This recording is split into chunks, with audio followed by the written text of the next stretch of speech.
ছদ্মবেশে প্রেস কনফারেন্সে হাজির রূপ। চিনতে পেরে সবার সামনে রূপকে পাকড়াও করে সত্যি সামনে আনলো গিনি।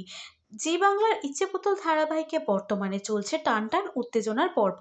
ধারাবাহিকে নায়িকার সাথে ঘটে গিয়েছে অনেক বড় অন্যায়। বহুদিন ধরে আসল দোষীদের জালে আটকে এবার ধীরে ধীরে জাল গোটাচ্ছে গিনি। দর্শক মহলে বেশ জনপ্রিয় হয়ে উঠেছে এই মেগা।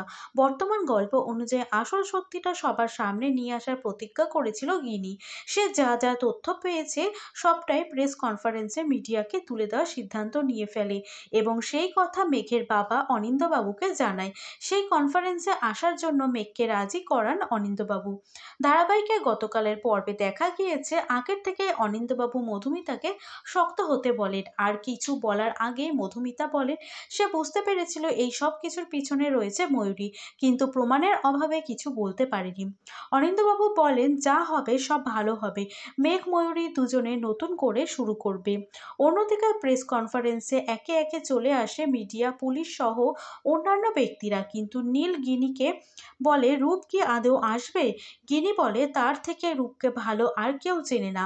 রূপ আর ময়ূরী কেউ নিজের বাড়িতে বসে থাকতে পারবে না, দুজনেই আসবে। বলতে না বলতেই এক ভদ্রলোককে দেখে বেশ সন্দেহ হয় গিনির। একটু ভালোভাবে দেখে গিনি বুঝতে পারে ছদ্মবেশে ওটাই রূপ। নীলকেও সেই কথা জানিয়ে দেয় গিনি।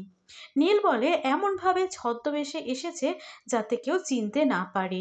গিনি নীলকে এখনই এই বিষয়ে কাউকে কিছু বলতে বারণ করে, কারণ সে ঠিক সময় মতো রূপকে ধরতে চায়।